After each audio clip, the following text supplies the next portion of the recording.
Kalian harus tahu nih, dalam serial SpongeBob SquarePants berjudul The Camping Episode, SpongeBob menunjukkan sebuah majalah bernama Fake Science Monthly. Majalah tersebut membahas beruang laut yang perwujudannya mirip ikan piranha besar dengan kepala dari beruang grizzly. Di dalamnya tersimpan berbagai macam informasi untuk bisa lolos dari beruang laut tersebut. Ironisnya, meskipun bernama Fake Science Monthly atau dalam bahasa Indonesia yang berarti sains palsu bulanan, semua informasi yang disampaikan buku itu rupanya benar. SpongeBob berkata untuk jangan main klarinet, jangan memainkan lampu senter, memakai topi sombrero, sepatu merah, jangan juga berlari dan berteriak di alam liar untuk menghindari hewan tersebut. Jika disamakan dengan dunia nyata, apa yang SpongeBob katakan adalah tips berkemah, yaitu cara untuk menghindari serangan beruang grizzly di alam liar. Jika kalian bertemu salah satunya, pastikan untuk jangan berlari, jangan membuat kontak mata, melakukan gerakan tiba-tiba, apalagi berteriak. Nah, jika tidak, hidup kalian akan berakhir naas seperti Squidward.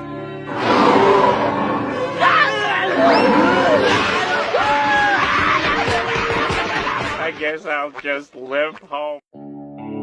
Kalian harus tahu nih, dalam serial animasi SpongeBob SquarePants, kalian mungkin udah gak asing lagi nih dengan salah satu tempat paling ikonik di Bikini Bottom yang hanya bisa dimasuki oleh warga tangguh saja. Tempat ini adalah Salty's Pitchun yang ditayangkan pertama kali dalam episode berjudul No One Is Allowed sekitar 21 tahun lalu. Tempat ini begitu misterius karena tidak ada satupun orang yang tahu bagaimana isi Salty's Pitchun. Beberapa orang berpendapat bahwa Nickelodeon tidak mengizinkan para penonton untuk melihat interior Salty's Pitchun karena dianggap tidak cukup tangguh. Namun setelah puluhan tahun berlalu, Nickelodeon akhirnya mengizinkan nih penonton untuk melihat isi tempat ikonik ini. Salty's Pitchun kemudian ditayangkan kembali dalam episode baru berjudul Salty Sponge pada Januari 2023. Dan seperti yang bisa kita tebak, di dalam Salty's Pitchun ini terdapat banyak sekali ikan-ikan tangguh. Di antaranya adalah ikan-ikan yang gemar berkelahi, ikan dengan tato yang bisa menembak meriam, sisi liar Nyonya Puff dalam versi punk, hingga makanan yang disajikan dengan penuh paku.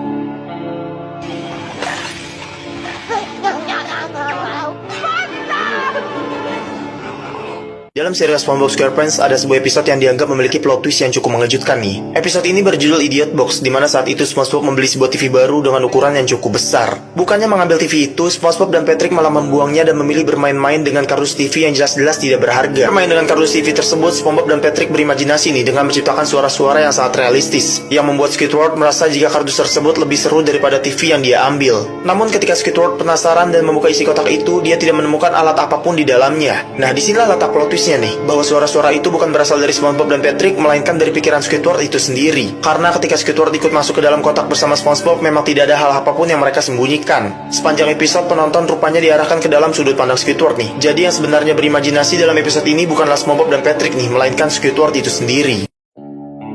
Kalian harus tahu nih, dalam serial SpongeBob SquarePants berjudul The Wreck of the Mauna Loa, SpongeBob dan Patrick secara tidak sengaja terjatuh dalam sebuah lubang berisi kapal tua. Mereka pun